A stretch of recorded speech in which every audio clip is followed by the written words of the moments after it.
শীতটা কিন্তু এবার দারুণ পড়েছে, সেই কারণে উইকেন্ডটা এলেই যেন মনে হয় কিছু তো একটা রান্না করি।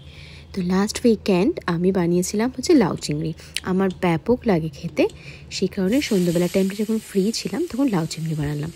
সবার আগেই অল্প তেলে আমি চিংড়ি মাছগুলোকে একটু হালকা ফ্রাই করে নিলাম। আর রান্নায় আমি ভীষণ কম তেল দেওয়া পছন্দ করি, কারণ তেল চপচপে খাওয়ার হলে আমার মনে হয় যেন রান্নার স্বাদটাই নষ্ট হয়ে গেছে। এরপরে দেখতেই পাচ্ছ চিংড়ি মাছগুলোকে তুলে সেই তেলের মধ্যেই, সামান্যতম তেলের মধ্যে আমি শুকনো লঙ্কা ফোড়ন, সাদা জিরে ফোড়ন আর তেজপাতা দিয়ে অল্প কিছুক্ষণ নাড়িয়ে নিলাম। বেশি তেল লাউতে একদমই লাগে না, কারণ লাউ থেকে প্রচণ্ড পরিমাণে জল বেরোয়। এবার লাউগুলোকে একটু একটু করে দিয়ে ভালো করে স্বাদ মতো হলুদ, নুন আর লঙ্কা গুঁড়ো দিয়ে ভালো মতো বেশ কিছুক্ষণ ধরে কষাতে লাগলাম। প্রায় 10 মিনিট কষানোর পরে দেখলাম লাউ থেকে বেশ অনেকটা পরিমাণ জল বেরিয়ে এসছে। সঙ্গে সঙ্গে বেশ কয়েক পিস কাঁচা লঙ্কা দিয়ে দিলাম।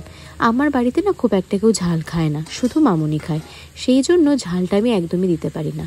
তাও বাঙালি রান্নায় একদম কাঁচা লঙ্কা না দিলে কি হয়, সে কারণে সামান্য 3 থেকে 4 পিস কাঁচা লঙ্কা দিয়ে দিই। লাউটা ভালো করে কষানো হয়ে গেলে এরপরে চিংড়ি মাছগুলোকে তার মধ্যে ঢেলে আবার বেশ কিছুক্ষণ কষিয়ে উপরে ধনেপাতা আর স্বাদ মতো নুন মিষ্টি দিয়ে দিলাম।